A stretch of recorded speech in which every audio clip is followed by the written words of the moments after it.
This is Charles Hornig speaking for the Planning Board on Article 13, amending the zoning bylaw relative to diversity, equity, inclusion, and permitting. This presentation, the Planning Board's report, and the full text of the proposed change to the bylaw may be found on the town meeting website.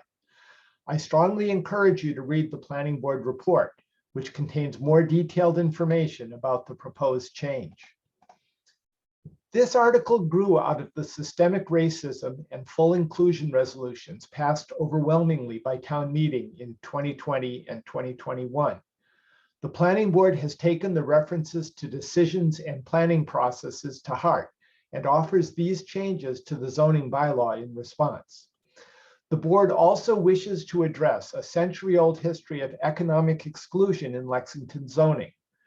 While many more changes will be needed, these represent a start.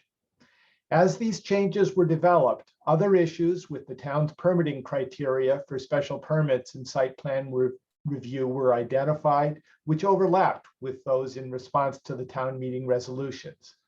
For simplicity, these are addressed in this article as well.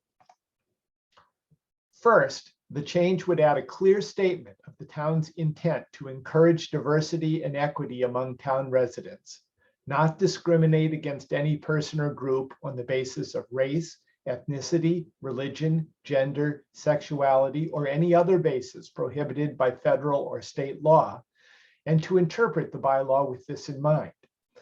Second, the change rewrites the criteria for special permits and site plan review to explicitly include consideration of diversity and equity, remove criteria which can encourage discrimination, simplify the criteria to make them easier to apply to a variety of situations, and make the two sets of criteria more consistent.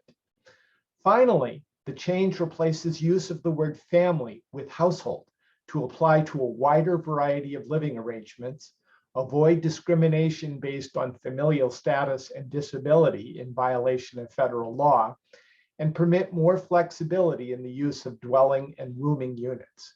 I'm happy to answer any questions you may have.